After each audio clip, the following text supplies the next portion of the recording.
The New York Yankees make some foundational changing moves today. The Texas Rangers suffer their first big injury of the offseason, or of spring training as it were. The Cubs add a couple of minor league invite deals to a couple of outfielders, including Travis Jankowski and Greg Allen as well. And of course, today we get to the 2025 season preview for the Pittsburgh Pirates. That and much, much more ahead next here at The Upside.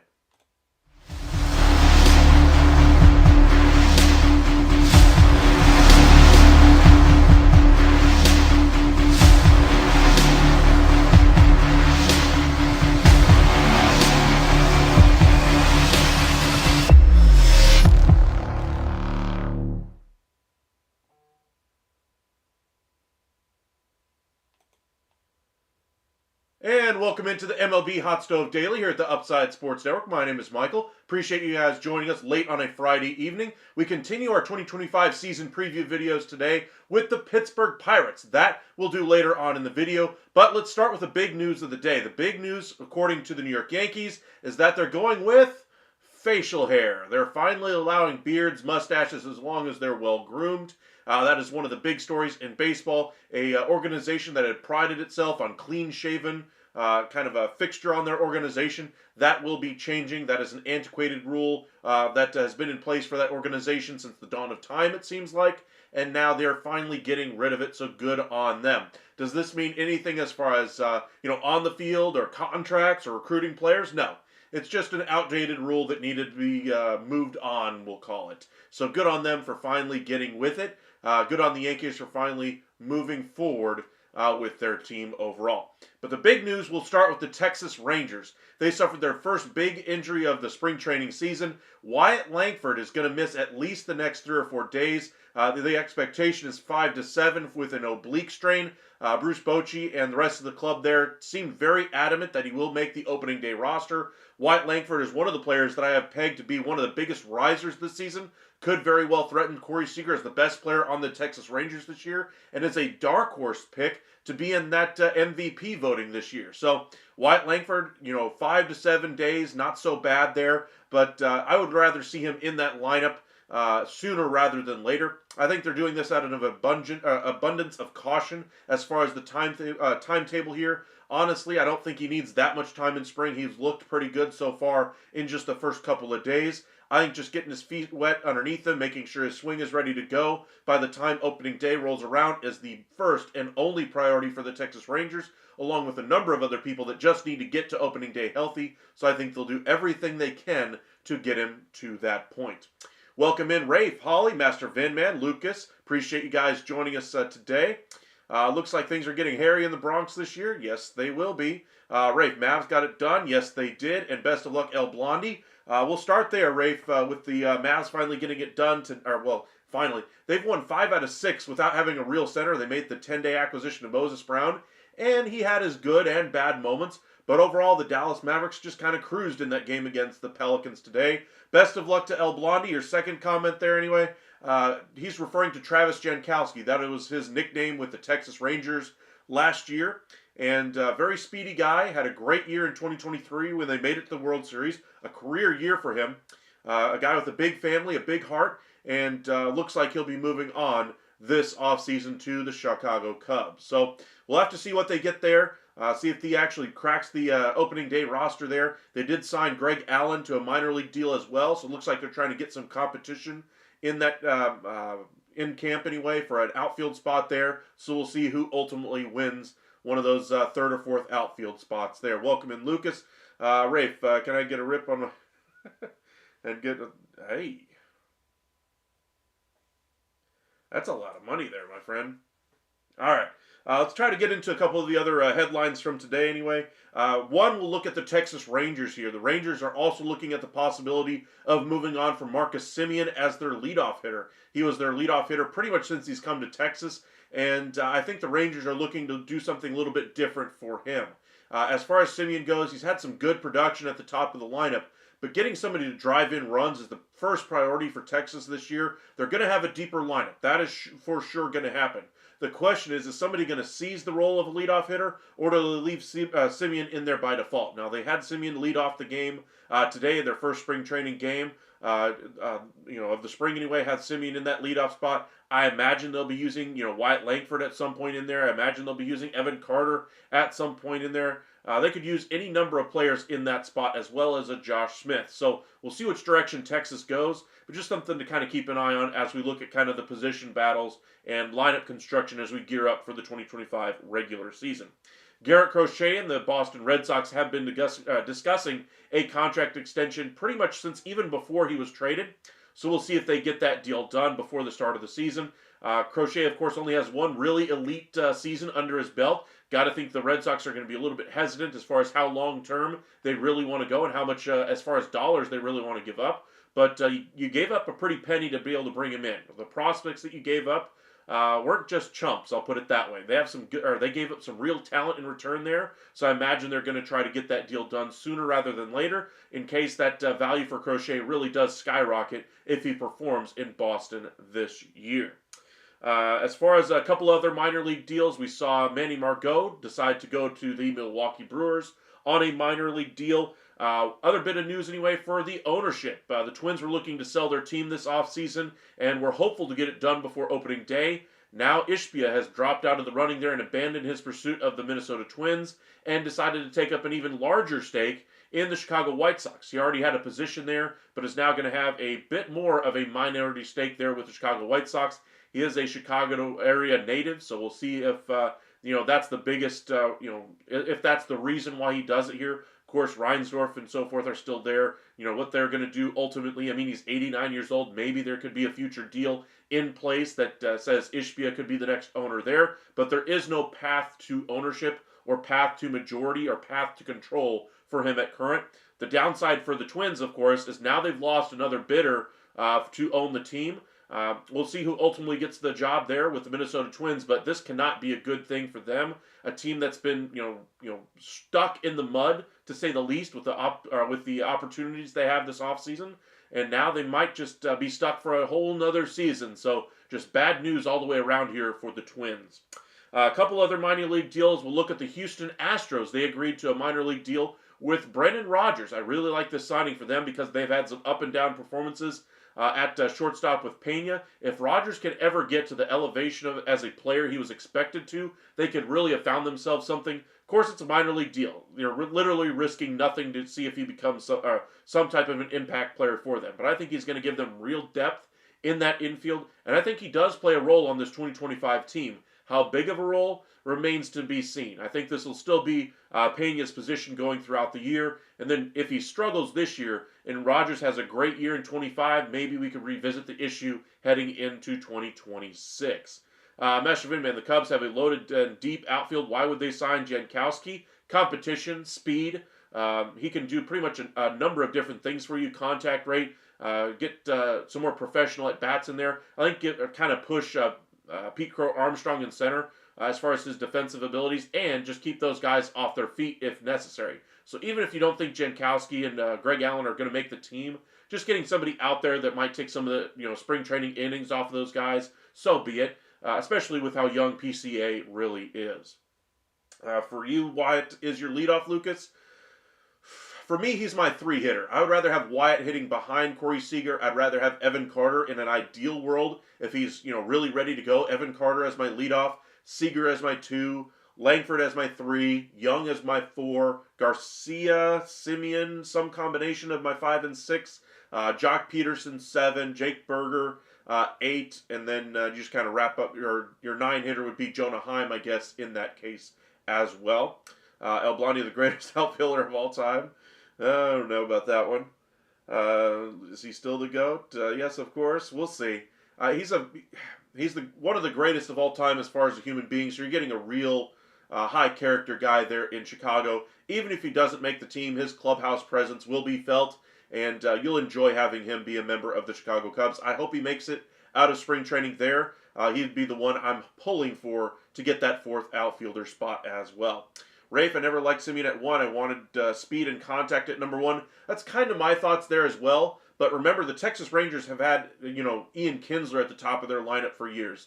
That was more of a, home run type of a hitter. Somebody who could, steal you a couple bases as well, but primarily was a power hitter. Somebody who could hit to all fields as well. a more well-rounded player, if you will, rather than an Elvis Andrus who was hitting in the two-hole, who was more of a contact hitter. So the Rangers have had experience and success with a player of his caliber, a player like Marcus Semien in that leadoff role, and they continue it up to date anyway. We'll see if that continues this year as well. He's more like he's like the Nate Lowe of the outfielder, but older. Yeah, I could see that one. I could see that one. Alrighty, appreciate you guys joining us. Be sure to hit that like and subscribe.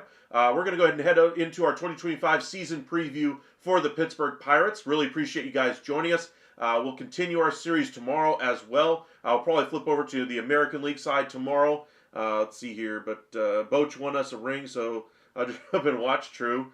And that was with Marcus hitting number 1. Personally, I think Marcus is fine at the 1. That's kind of my thoughts as well. I still would prefer Evan Carter in a perfect world to seize that opportunity, but I don't think he will. I think it'll be Marcus's come opening day. Now, as we get into, say, June, July, if Evan Carter's knocking the cover off the ball, maybe then he would be put up there as the leadoff hitter. But for me, I'd really like to see Langford hitting behind Corey Seager and just kind of going with the lineup that way. But let's get into our 2025 season preview for the Pittsburgh Pirates. So without further ado, here we go.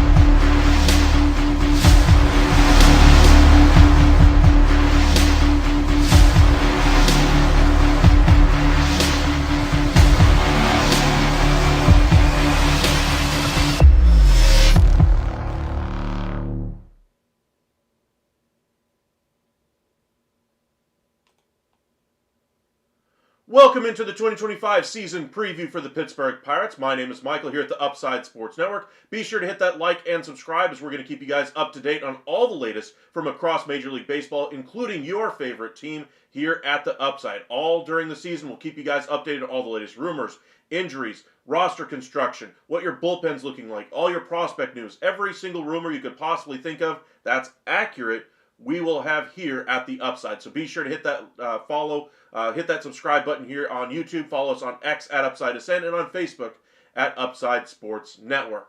Now, the Pittsburgh Pirates had a pretty solid year last year. They got some real development out of some young starting pitchers. Paul Skeens came to the big show and really delivered. Looks like he could be a Cy Young candidate year in and year out. Even starting as a rookie, he was a candidate for that award. He is that good of a starting pitcher. Of course, the question remains, with all the pitching that they now have, the bullpen becoming a little bit shakier last year, how does this team really go into 2025? Have they addressed the offense? Have they done enough offensively to make this team a contender in a very competitive NL Central? Are they now a favorite to make the wild card? All of that and more here next. Let's go ahead and check out their roster. So last year, I'll kind of show you where they finished up anyway. If it'll load up here for us. We'll wait on that for just a moment.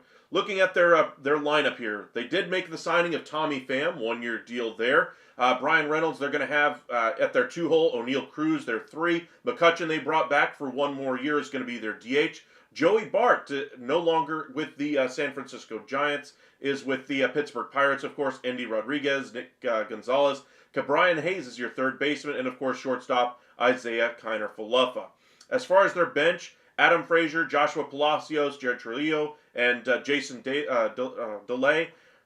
This is a lineup that leaves a lot to be desired for me. They have some solid options here, don't get me wrong.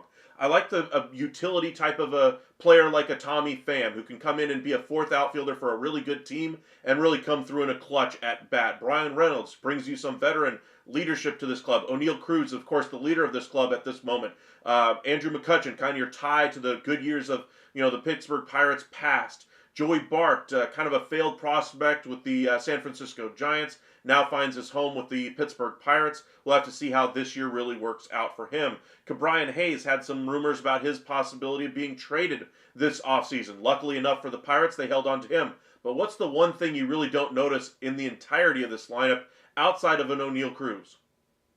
Any type of real offensive threat. That's the real problem with Pittsburgh here. Now, they did bring in Horowitz as well. I imagine he's going to be a piece on this roster at some point this year. They did bring back Adam Frazier, who had a good run with the Pittsburgh Pirates for a period of time. But we'll have to see how this team ultimately gets this thing down the road. So, as far as their rotation, that's really where this team is going to be the best. Paul Skeens, your 1. Mitch Keller, your 2. Jared Jones, your 3. That's a really good 1, 2, 3. And then they bring in a really solid innings eater, number 4, Andrew Heaney, and then Bailey Falter, their 5. Really love this rotation. That's going to be the real strength of this team. If they can get into the 6th inning, maybe even into the 7th, every single game, this is a team that could compete at the top of the NL Central to win the division, maybe even win a wild card spot as well. Looking at the bullpen, David Bednar has not had a great last couple of years. Hopefully he can regain some of that status there. Dennis Santana has been a setup man for a couple of different clubs now, has now found himself in that role with the Pittsburgh Pirates. Other names you might recognize in this bullpen, Tim Meza, Joey Wentz, also in this bullpen along with Caleb Ferguson. Also in here is Colin Holderman, not familiar with his work too much. Carmen Moldzinski, I'm not sure if I'm pronouncing it right, and Kyle Nicholas. Looking at this team overall, look at their best players. Of course, Paul Skeens around a 5 WAR. I'm expecting that to be a little bit higher. Their bench, pretty much nothing they're getting out of that bench. As far as their position player group, O'Neal Cruz is the only one over a 3 WAR. This tells you where the real difference is going to have to come from for the Pittsburgh Pirates to be a better team this upcoming season. As far as their minor leagues, Horowitz is on the IL with a wrist surgery. He had that in this February. Oof, that's tough. That's real tough that he just had that surgery. Hopefully he'll be back at some point this year. I haven't seen any news as far as any headlines as far as when he'll be back or anything along those lines. As far as the minor leagues, Henry Davis, this could be a make or break season for him. One of the top picks in Pittsburgh Pirates history. Ultimately, this is going to be a season where he's going to either find a regular everyday role with this ball club, or they're going to be non-tendering him a contract after this year. It hasn't worked out too well. He's got a couple of options this year. They're going to use that up. He's only got 1 year of service time, but they've brought him up a couple of different years now, and he's only got a little bit over a year's total service time. They're only expecting him to get about 27 plate appearances this year. I expect he's going to get significantly more than that playing time. They've tried playing him in center, tried playing him at catcher anyway, tried playing him in the corner outfield spot, and really hasn't been able to showcase the offensive abilities that they were really hoping he would. We'll have to see if he does so this season. See here. First base, Derek Hall, one of the former pieces of the Philadelphia Phillies. Non-roster invitee. They need offense, so if he can provide it, I'm sure they would love to call him up to the major leagues at some point this season. Tamar Johnson, one of their top prospects, got a non-roster invitee deal. We'll see if he comes up at some point, but I would expect he's going to be up on the big league club, not this year, but probably next at the earliest there. So a little early to expect him on the big league club. Nobody really giving them reinforcements at third. Shortstop, nobody I look at here that gives them any type of juice this season at least. Outfield, they got Jack Sawinski in the minors, at least that's what they're projecting. I think he'll actually be on the major league roster for a significant portion of the season. Nick Solak, another player you might recognize. DJ Stewart, Bryce Johnson, among the players that you might recognize from years past. They need offense, and those players might give you a couple of good at-bats. They might give you, a couple of weeks of good performances, but I'm really wondering if that's really enough here on this team. Looking at their starting pitching that they have down in the minors, Carson Fulmer, one guy that you might recognize there. Braxton Ashcraft, Johan Oviedo anyway. Bubba Chandler as well. Nobody here that I think is going to be a regular in this rotation this year. Maybe somebody is called up for a spot start or two, but I don't think any of these players really make a big difference to this club this year. These might be your trade assets to get that impact bat for the Pittsburgh Pirates. Looking at the bullpen arms that they have this spring, Brett DeHues anyway, one player I do recognize out of this group, Yuri Rodriguez, Hunter Stratton, Birch Smith, some of the other names that you might recognize from years past as well that might make an appearance in that bullpen throughout the year for the Pittsburgh Pirates. Overall, this roster is going to be dominated by that starting pitching. If they have good starting pitching, this is going to be a very good team.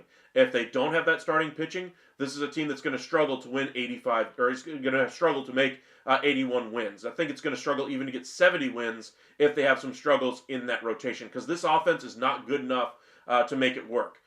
This is an offense that has been put together on a shoestring budget, and it shows. Their draft and development approach has not exactly yielded as much fruit as you would like. The best offensive pieces you're looking at are low-cost free agent deals that you signed this offseason. In fact, in Fangraph's projection, Tommy Pham is hitting leadoff for this team. He's not a leadoff hitter, in case you haven't noticed. Tommy Pham is a good pinch hitter late in a game, or a fourth outfielder that you might play twice a week. Give him about 7 to 8 at bats every single week. Let him play in the outfield. Give a day off to a guy like Brian Reynolds or somebody along those lines. Not as your everyday leadoff hitter. So maybe we'll get a surprise here. Tommy Pham is 37 years old. Andrew McCutchen's 38. Neither one of those guys is paying big money this year, so we'll have to see how this offense really works out for them. Rafi's done good, he's done good, but he'd be better at 2 with Seager at the 3.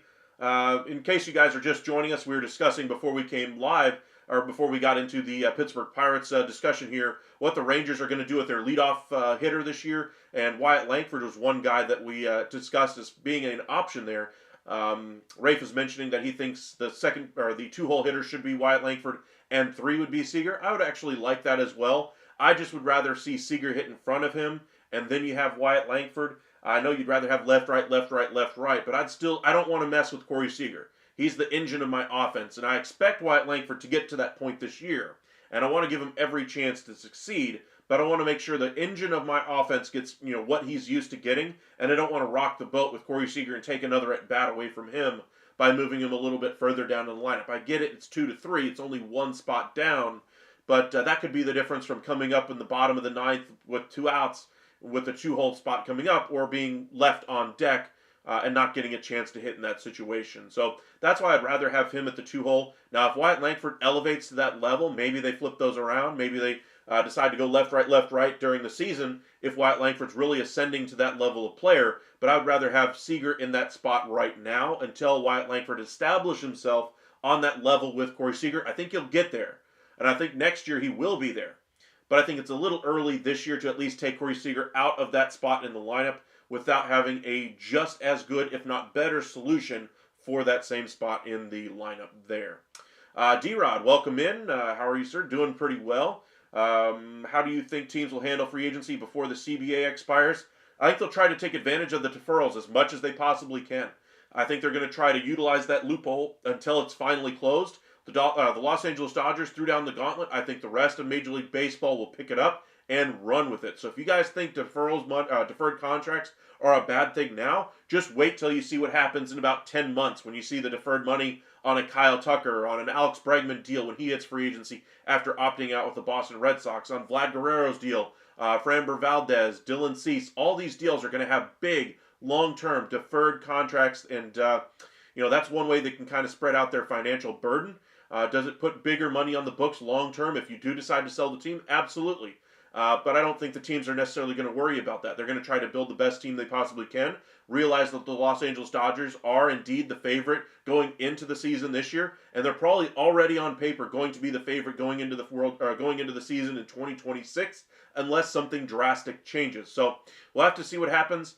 But I think the CBA coming up, when there's negotiations start really getting going, I think teams are going to try to take advantage of those loopholes that are there now that will no longer be there after.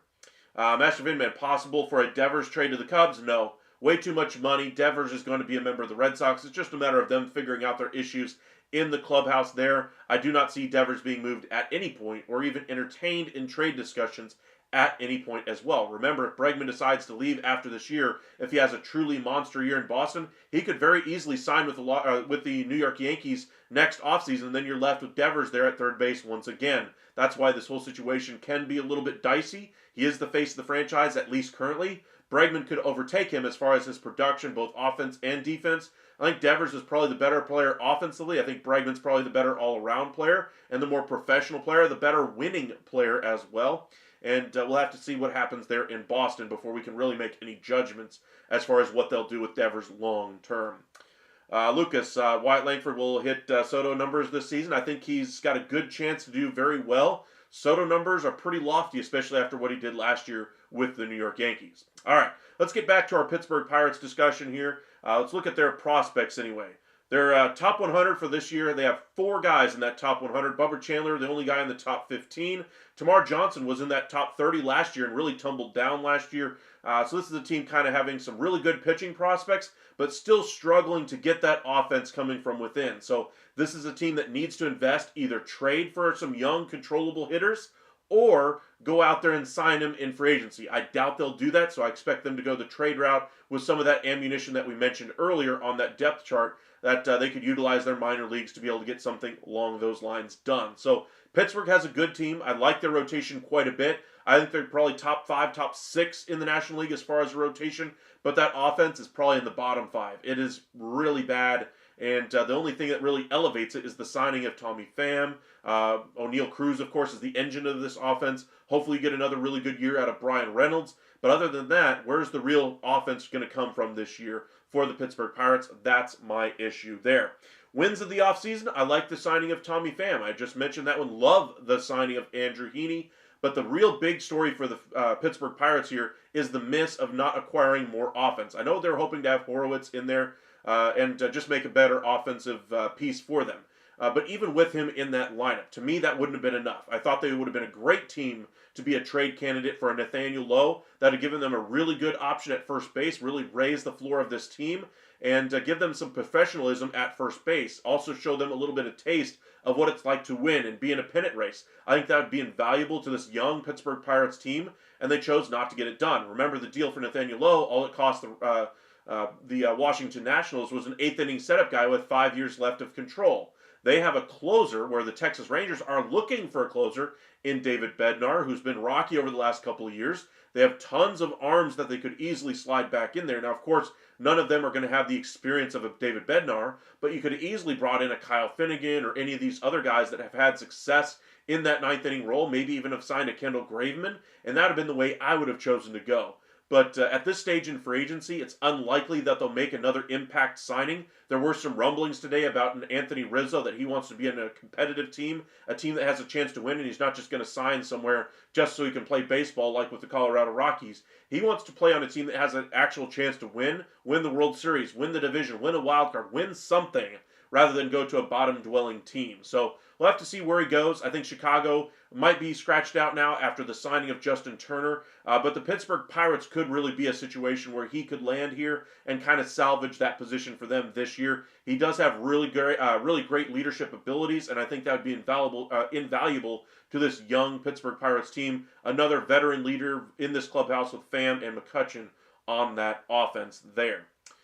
Lucas, did I just hear professional and Bregman in the same sentence? Yes, you did. Pirates should trade Leote for Skeens. They clearly need bats. No. Skeens ain't going nowhere. I think Skeens is going to be at minimum there until a couple of years left in his deal, and at that point they'll have to make a decision. Do they sign him long term at a deal that they can afford, or do they trade him and get whatever pieces that they can? I'd imagine at that point they would get a haul of like 5 or 6 really good prospects at that point, so there's no need to go ahead and make that move right now. But again, the biggest mistake this offseason for me is not adding a bat, and I think this team is going to suffer as a result. Looking at where they finished last year, let me see if it'll finally load here. Let me just...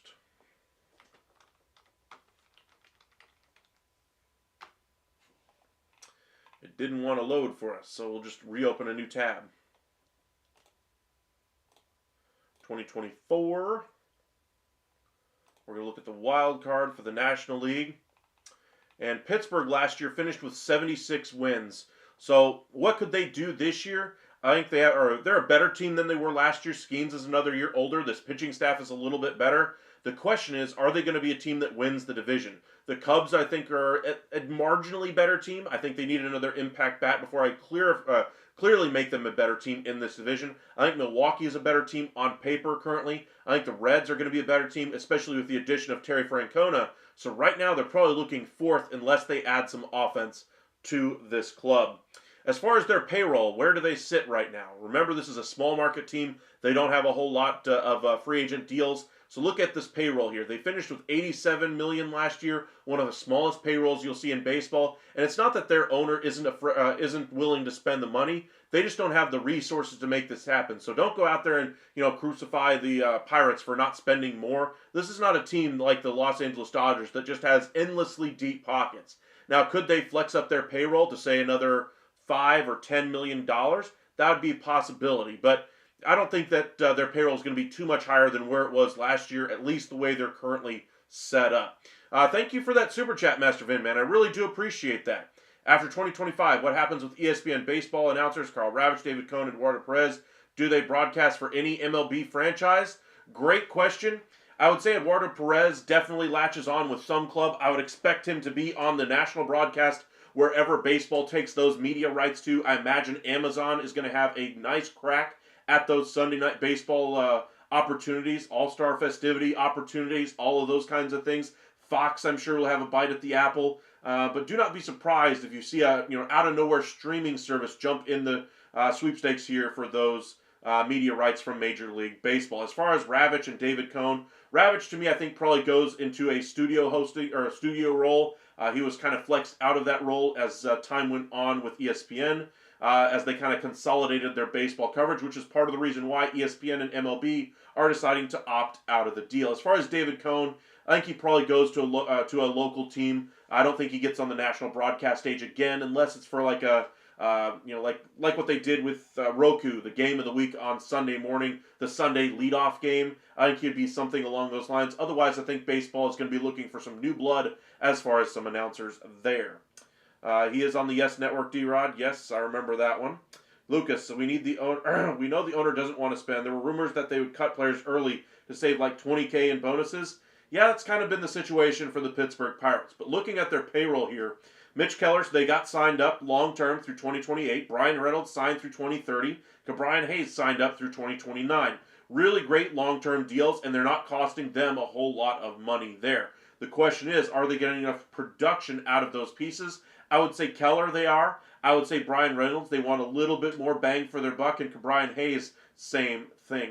Now looking at the rest of these deals, all of them are going to be hitting free agency after this year. Isaiah Kiner-Falefa, I'd expect him to leave after this year. Andrew Heaney, really great deal that he signed, $5 million plus incentives. McCutchen, this might be his last season at $5 million.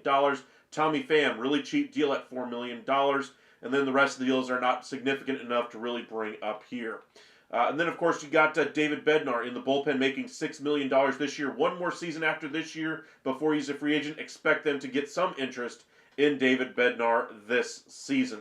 Of course, their best player, O'Neal Cruz, still pre-arb this year. He's going to be arbitration year 1 next year. Will be a free agent in 2029 unless they get a long-term deal done signed there. Him and Paul Skeens, to me, are the guys I would be looking to try to get an extension done. Specifically, Jared Jones as well. Now is the time to try to, strike while the iron is hot. A lot of these, teams like the Atlanta Braves, teams like the Rays have gone out there and tried to sign these players before they really start to accelerate in their production on the field. And so I would like to see Pittsburgh try to be a little bit more proactive in that way. Now, here's the downside. Because they are so limited financially, if they did that, and say a guy like Jared Jones really falters as he gets closer towards his free agency, and you're paying him at the, in the neighborhood of like 10 to 12 million at that point, that's a lot of money for the Pittsburgh Pirates to have on a nothing impact on a roster. They need to have every dollar account for some type of production on this team, and if it goes south, it could really hamstring this team as far as not just that season, but the future years after that. So look for them to try to get an extension with some of those guys there, but recognize that that's going to be a bigger risk for a team like the Pittsburgh Pirates because of the situation that they are in. Their payroll this year, according to luxury tax information anyway, they're expected to be around 112. They only need to add a couple $1 million here to really satisfy the MLBPA as far as their revenue sharing here.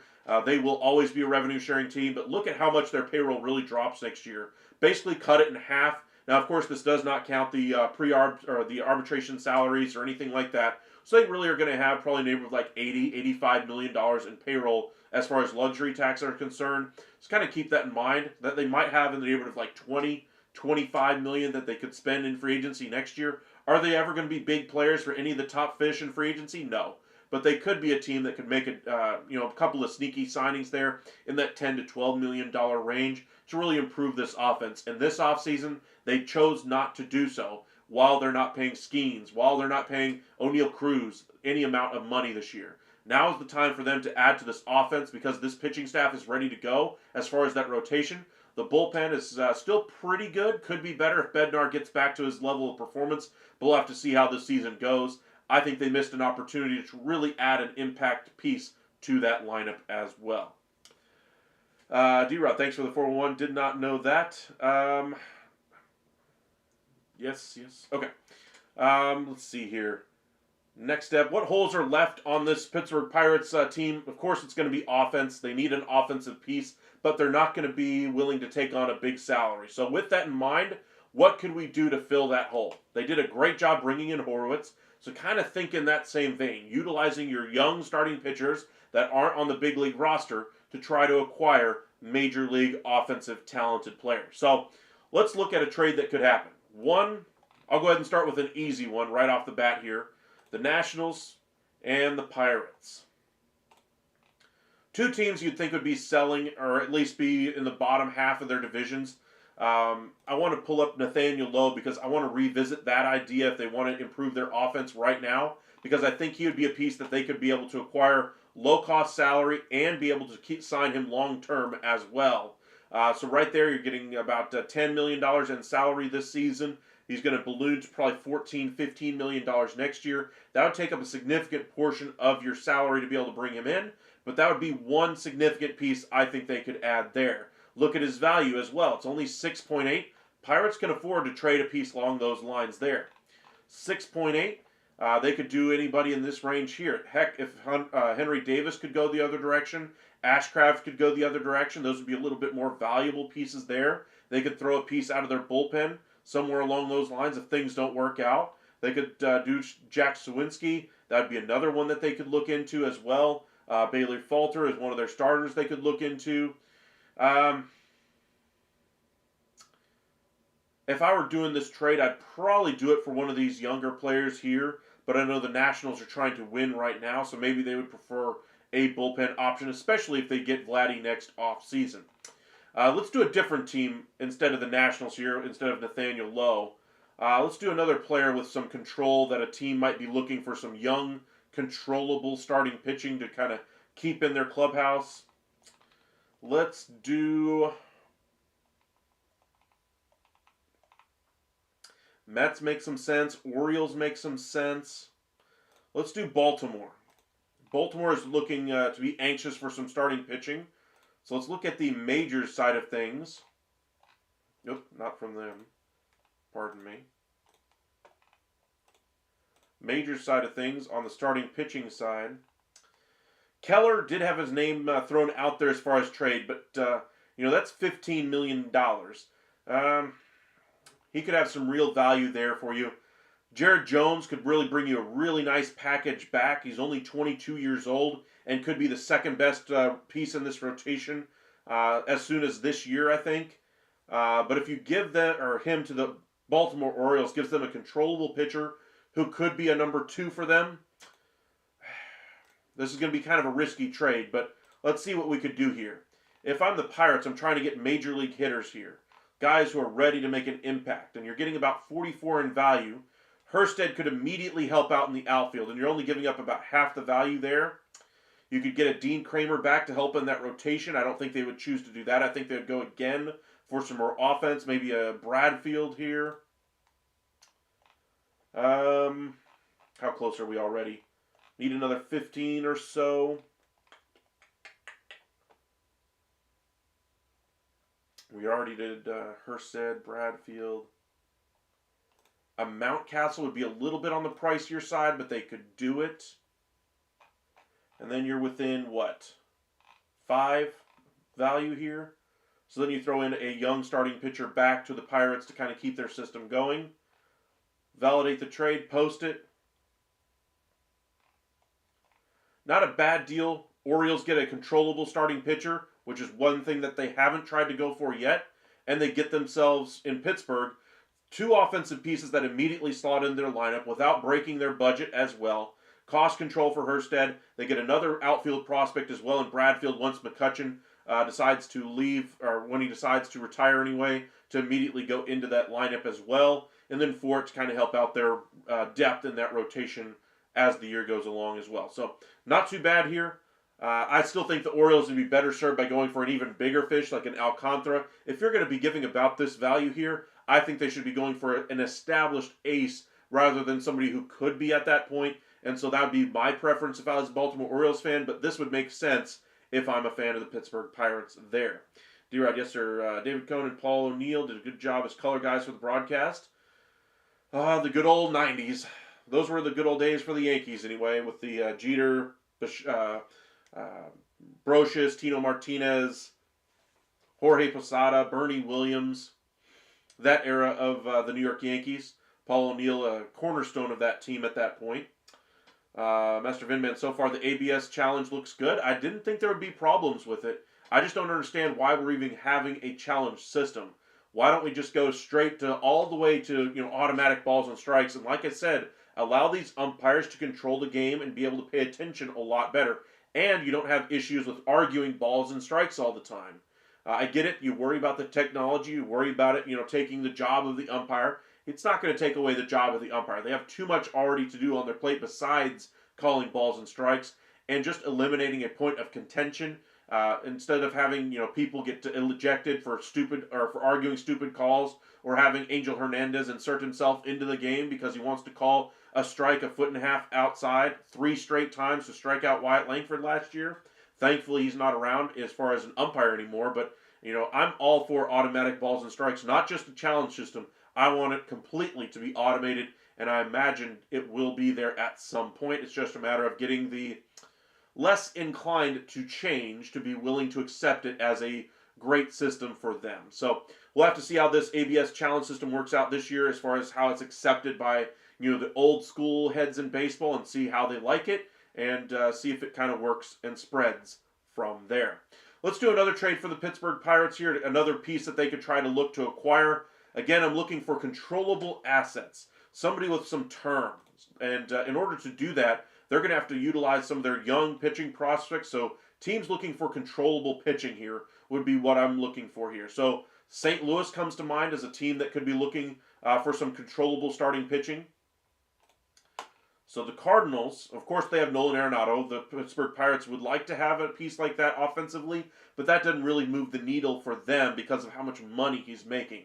So looking at this, the roster here, what would be an impact piece that could go the other way that's already on the big league stage? Maybe a Nolan Gorman would be a nice piece for them. That could be one. A Jordan Walker would be a nice piece. Let's say they do those two. You're already at 38. Jared Jones was kind of my comparison here. This would be a tough intra-division trade. So if you did Jared Jones, you'd need another $6 million going to the Pirates here. Thomas Sagassi, I think, would be a good option, but they already have Horowitz. Maybe they'd prefer to go a different direction as far as a position here. Jimmy Crooks makes some sense. Maybe they'll go really young with Jairo Padilla. In fact, I'm going to go that route. Ooh, Roby as well. Roby has a really good arm. I like his ability. Let's take him out and put Roby in. Former Rangers farmhand. And then go to page 2, and then you get a catcher there in case Henry Davis and company don't work. That's not a bad trade. St. Louis gets a controllable starter for the future. They lose a couple of pieces that they're really hoping would establish themselves this year. Do I think they would do this if I'm St. Louis? Probably not. Do I think Pittsburgh would do this? Probably. I would probably take both Gorman and Walker and the lottery tickets that it would give us. I agree with you there, Mark. Welcome in. I was saying definitely not that trade. Wait until the deadline and check seriously on Sandy. That or Pablo Lopez. I think both of those I would prefer myself if I was an Orioles fan rather than going for a Jared Jones. The only reason why I think that would be a possibility for the Orioles is because they've been so hamstrung as far as finances. That would be one way to kind of control that as well. Other than that, that's really the only positive I see going that route versus Alcantara and Pablo Lopez. But to me, they need a number 1. Jones isn't that, and I don't think he will be. I think he's a really good number 2 when he's at his best. But I think I'd rather go the route of Sandy Alcantara or Lopez, just like you would, Mark. I just think St. Louis probably says no to this deal because of Gorman and Walker in the deal. I think they'd give up one of those guys, not both. So let's kind of go ahead and do a different team instead of the Cardinals here. Another team looking for controllable, young starting pitching. Let's see here. Padres, that's a team that comes to mind here, but they don't really have pieces that make sense going back the other way. Rangers could make some sense. They're going to have some holes in their rotation next year. Rays, they're always looking for controllable starting, but I don't think they would give up multiple pieces, multiple major league ready pieces to help out. Reds could be a team, but again, that's in the division. I'm not sure if they would be a good trade fit. Red Sox, they just did the Garrett Crochet. I'm not sure they're ready to do that again.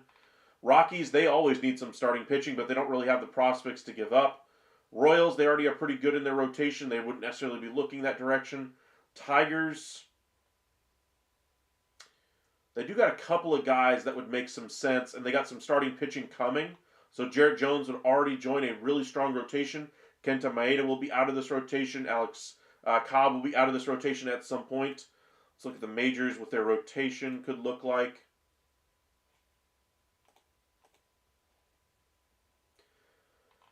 Screwball Job, Olson, Mize.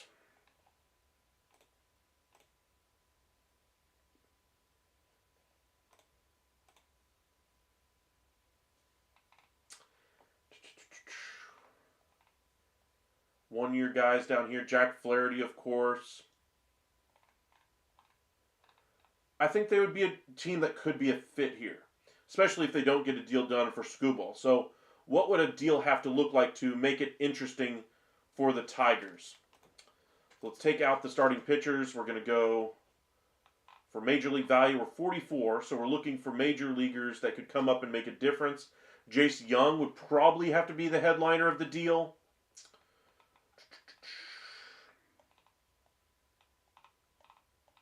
I don't really see too many other pieces that really fit as a headlining piece. Meadows, no. I think you'd have to include Jace Young to make this deal work. You'd probably have to include a couple other pieces, like a Trey Sweeney. But I don't think that would be a great deal for either club there. Let's move on to the next one here. Ooh, I know one that would be a great fit. The Milwaukee Brewers. It's an in-division trade with a team that you think is a little bit ahead of you based on where they are. They already have a lot of good young position player talent here. So what would it take here? You're looking for major league ready talent. Mate would be a great addition, I think, offensively for the future of the Pirates.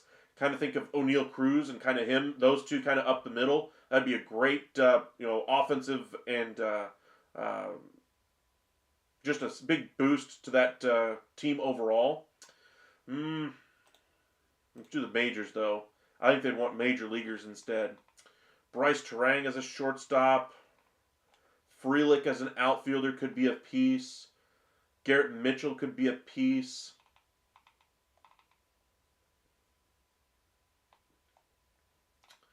They have some good options here, but nobody that I'm really looking at going, yep, he is one that would make a big improvement to this roster right now for the Pittsburgh Pirates.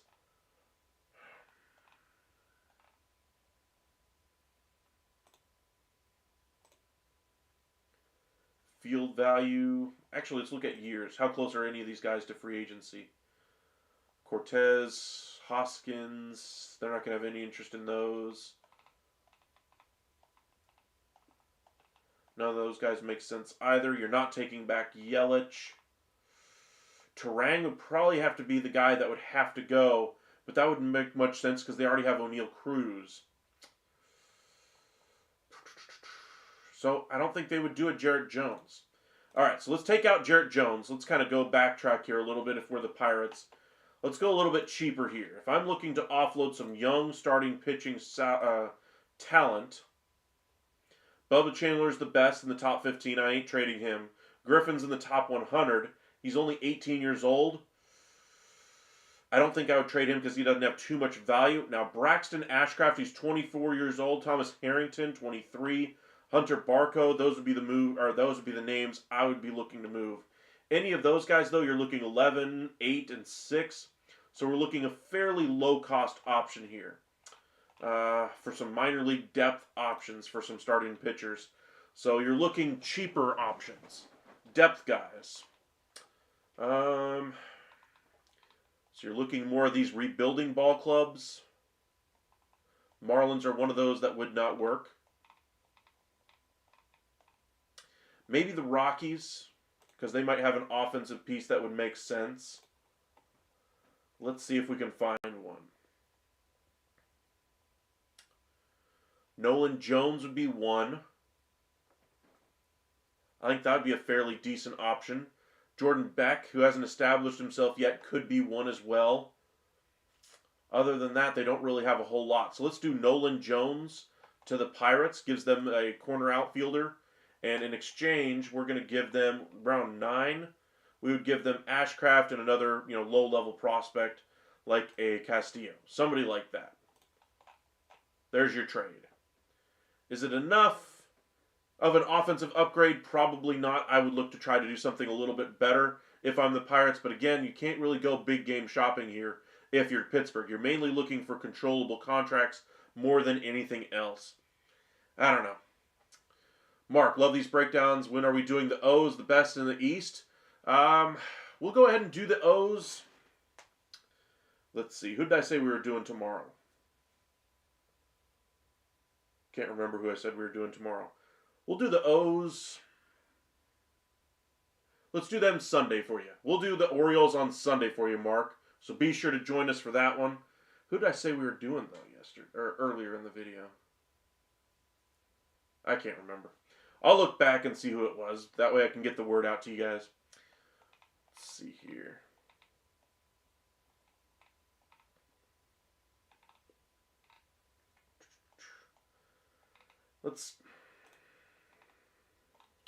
One other team that kind of comes to mind is the Angels, as far as having some good veterans on their roster that could be a fit. You're not going to get Nieto. That's way too much value. But a Logan O'Hoppe could be a player. Ward, no. Rengifo in the final year, no. Mickey Moniak could be a nice piece. And then a former Pirate there. Not too much, unfortunately. It's tough finding a trade fit for the Pirates because they really don't have much room as far as salary. Thanks, Michael. Perfect. I'm off and I'll be watching. You're awesome. Thanks, man. Appreciate that, Mark. Let's change it from the Angels. They just don't have the right pieces. Let's do the Blue Jays. They're looking to sell off some talent at the deadline this year. Negative assets. None of those really make sense for the Pirates here. Positive assets. You're not going to be a player for. You're not going to be a player for Guerrero. You're not going to be a player for Kirk. Santander, you could be a player for. But I think they're going to hold on to him. Varsho, I don't think he's a big enough offensive upgrade for you. Snyder, as far as a utility player, could be a nice piece offensively. Bo Bichette heading towards free agency, not going to be a fit. Luke Perfito could be a nice option for them.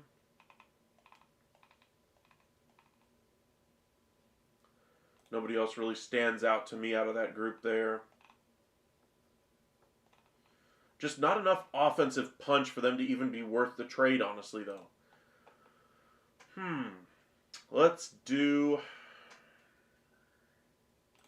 I don't think the A's have the right pieces either.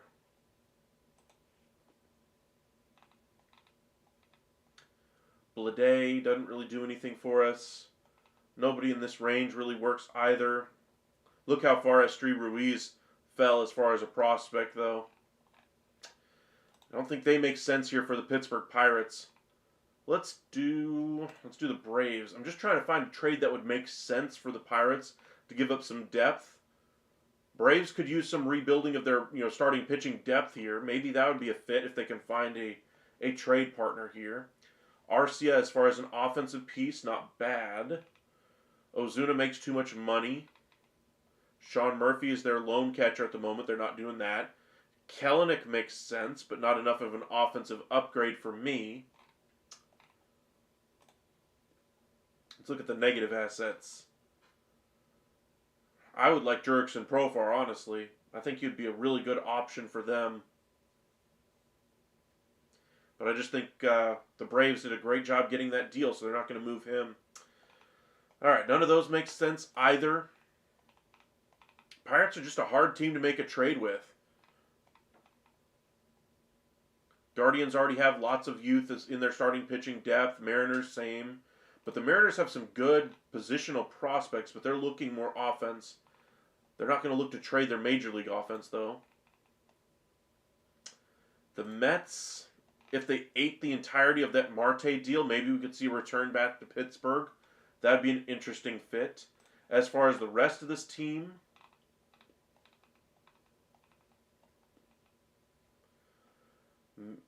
Brett Beatty makes some sense.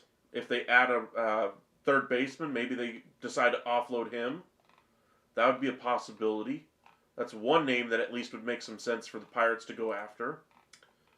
Let's see here. Let's look at the Rangers. Rangers have a lot of major leaguers that are on the clinging on to that fourth outfield role that would improve the offense. That would improve their utility infield role as well. That are on the major league roster. So guys like Jake Berger's making next to nothing. He'd be a nice piece for them to go after. I think he's a little bit too valuable though. Ezekiel Duran might be the perfect piece for the Pirates to really give a chance to. Leody Taveras in the outfield, give them a couple of options. But if I'm the Rangers, would I even do it for Ezekiel Duran? I mean, if I take out Ashcraft and I go with a Levi Sterling, does getting an 18-year-old starting pitcher, no impact on the Major League roster, do anything for the Rangers other than clear up a roster spot? I'm not sure. I think, for instance, if Ezekiel Duran has a terrible spring training for the Texas Rangers, would they be willing to sacrifice his spot on the roster to allow a Jonathan Ornelas or a Nick Ahmed or a Justin Foscue or a Dustin Harris to make the 26-man roster and just save a 40-man spot by trading him to the Pittsburgh Pirates? And by the same token, if he does have that terrible of a spring training, do the Pittsburgh Pirates even want him at that point, even though he does have that control, does have that prospect status, that elevation left in his game? But he's not an established player yet, so I wouldn't think that would make too much sense either. Let's look at the Red Sox here. They might have a bat or two. Rafael Devers, never going to happen. Wong, Narvaez, Ref Snyder. I would love Alex Bregman, but that ain't going to happen. Nobody here really makes sense as far as an impact piece. Tristan Casas, maybe, but no. Let's look at the Rays. Yandy Diaz would make some sense. Brandon Lau would make some sense.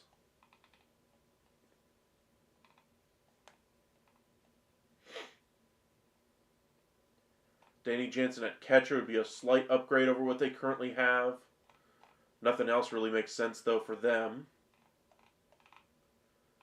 The Phillies. You're looking to save some salary there if you're Philadelphia. They're not a natural trade fit. Pittsburgh's looking to, or excuse me, not Pittsburgh, but San Diego's looking to do all kinds of things there with the Padres, trying to save just a little bit of money. But if you're the Pirates, you can't take back too much money here. So what would even make sense for us? Luis Ariz, but again, that's $13 million. Andy's an expiring deal. I'd prefer a controllable guy. Connor Joe does nothing. Nobody here really makes sense either. See what I mean? It's just a hard fit for the Pirates to be a real trade fit. That's why you understand why they're, kind of one of the least active teams out there. Say if you're the Royals, you've done a lot in free agency as far as improving your rotation. Maybe you decide to go for, a couple of, guys via trade, but you really don't have a lot of offense to give up either. So none of these names really move the needle for Pittsburgh. Let's look at the Yankees, for instance.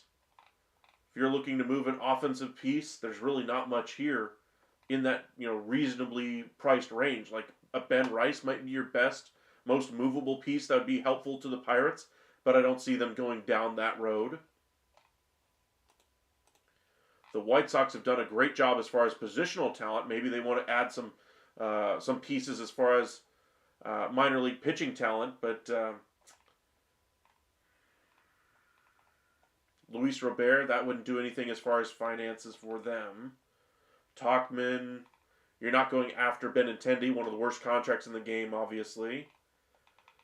I like the idea of Michael Taylor, but you just had him and it didn't work out. So it just doesn't look like any of these teams really match up well for a trade for the Pittsburgh Pirates, at least right now. Let's see, the last one we'll do is the Twins here. They could use some future pieces. They have some decently priced offensive options. Jeffers, a Larnach makes some sense. Jose Miranda might make the most sense, though. Byron Buxton, he's just perennially injured. Otherwise, I'd think of him as a good option there.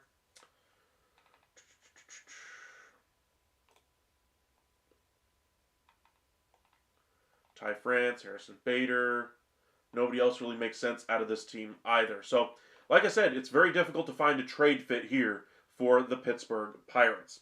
All right, what are the expectations for the Pittsburgh Pirates for 2025? For me, I'm expecting them to push for a wild card. I do not think they'll compete at the top of the division.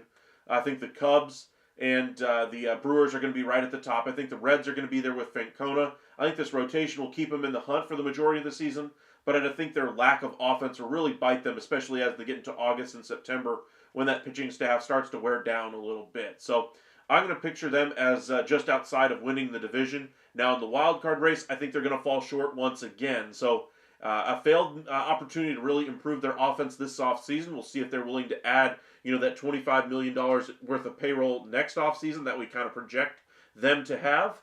Maybe they split it between a couple of players and get themselves an outfielder. Maybe go after another DH type of a player. I think that'd be a couple of different ways they could improve this roster overall. So we'll see what Pittsburgh does. But as far as a grade for the offseason, I'm going to go ahead and give them a B-. I think this is really a time for them to go out there and add offense. And while they did a little bit, they brought in Horowitz, they brought in Pham, brought back McCutchen. It's not enough. I like the piece in Horowitz, but that was the first step. I like that one. That's a good appetizer. Where's the main course? Where's the impact bat? Now, impact bats, like I said, are hard to come by. Trade fits here for Pittsburgh are hard to make because the trade fits as far as, long-term deal, controllability, all those kind of things have to line up just right for Pittsburgh. And in that way, I get it. It's hard to make a deal like that. That's why their grade is not lower.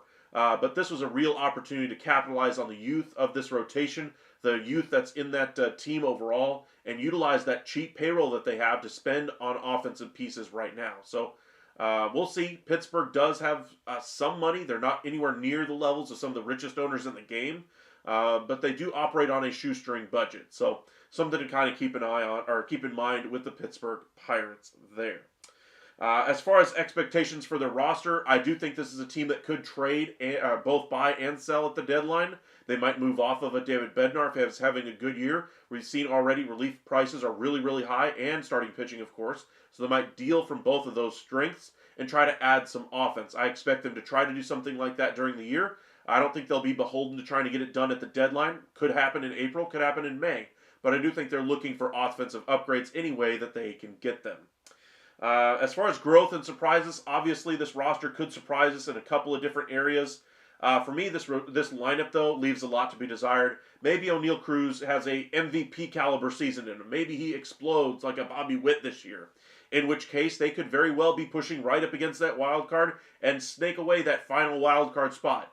Is it likely? Probably not. I think the more realistic option is that McCutchen starts to wear down early in the year. We see Tommy Pham be exposed for the part-time player he should be on a roster. We see O'Neal Cruz be the really only dominant player on this offense, and no team decides to pitch to him because there's no protection in this lineup for him. And we see this team really struggle. But we'll see how this year goes. I think this is a year that's going to be all about figuring out what pieces they need offensively, who fits, who doesn't, and what direction they're going to take as far as trying to acquire some offensive pieces. White Sox traded for Drew Thorpe. He may be a no-3 type.